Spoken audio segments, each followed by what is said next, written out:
Edit করে ছেড়ে দেন, তাহলে তো ভুল একটা মেসেজ চলে যাচ্ছে, যাবে না বলেন?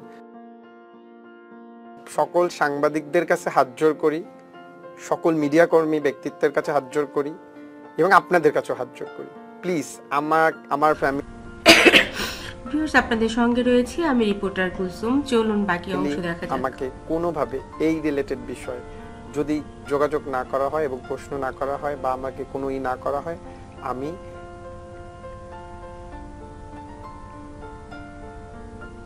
খুবই আপনাদের কাছে কৃতজ্ঞ থাকবো এবং এতটুকু আমি এক্সপেক্ট করি। আপনারা দেখছিলেন বর্তমান সময়ের সবচাইতে আলোচিত যে টপিক তাহসান, রোজা এবং রোজার প্রাক্তন প্রেমিক অর্থাৎ ফায়েজের টক শো।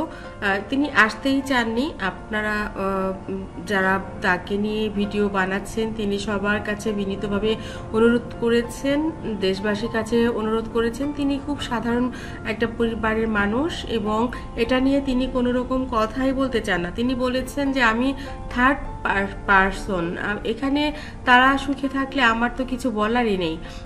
আমাকে নিয়ে শুধু শুধু এই ধরনের ভিডিও যারা বানাচ্ছেন, যারা আমাকে বিব্রত করছেন, আমি এই আজকের পরে আর কোনোদিনই মিডিয়াতে এই নিয়ে মুখ খুলবো না। এবং ব্যক্তিগতভাবেও দেখা যায় তিনি আসলে রোজাকে নিয়ে একটা বাজে কথা বলেননি, কোনো বাজে মন্তব্য করেননি। তাকে শত চেষ্টা করেও তাকে দিয়ে কোনো বাজে কথা বলানো যায়নি। এই ভদ্রলোক নিরেট একজন ভদ্রলোক, একটা ছেলে, তাকে নিয়ে এই যে আলোচনা সমালোচনা, এটা আসলে দেশবাসী আমাদের বাংলাদেশিরা, যেটা তাহসান বলেছে কিন্তু গতকাল একটা অনুষ্ঠানে, যে বাংলাদেশিরা নেগেটিভিটি অনেক বেশি পছন্দ করে, আলোচনা অনেক বেশি পছন্দ করে, সমালোচনা অনেক বেশি পছন্দ করে, কারণ আমরা বেশি আবেগী। তাহসানও একজন নিরেট ভদ্রলোক, তার একজন আসলে সঙ্গী দরকার ছিল। সে 10 বছর 11 বছর অপেক্ষা করেছে মিথিলা চলে যাবার পর। আমরা তাকে খুব আনন্দিত হয়েছিলাম যে তার একজন লাইফ পার্টনার তার জীবনে পেয়েছে, যাকে নিয়ে সে আসলে সুখে থাকলে আমরা যারা তাহসানকে ভালোবাসি আমাদের সবার অনেক বেশি ভালো লাগবে। কিন্তু তার একদিন পরেই আসলে রোজাকে নিয়ে এত বেশি কন্ট্রোভার্সি শুরু হয়ে গেল, যেটা আসলে কল্পনারও অতীত, এবং যেখানে ফায়েজকে আসলে ভিকটিম পুরো বানিয়ে দেওয়া হলো। একটা মানুষের সঙ্গে 9 বছর 12 বছরের একটা রিলেশন ছোটবেলা থেকে যদি গড়ে ওঠে, যদি থাকে তারা একসঙ্গে, তার মানে তারা এতগুলো বছর একসঙ্গে ছিল। অবশ্যই দুজন মানুষ খুব সহনশীল ছিল বলেই সেটা সম্ভব হয়েছিল।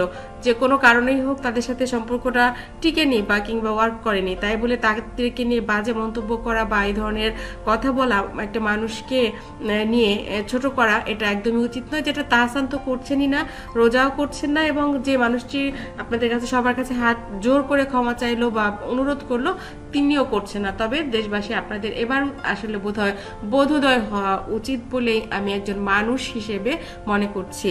আমার এই ভিডিওটি আপনাদের কাছে কেমন লেগেছে অবশ্যই কমেন্ট করতে ভুলবেন না। আমার চ্যানেলটি যারা ইতিপূর্বে সাবস্ক্রাইব করেছেন তাদেরকে অনেক ধন্যবাদ।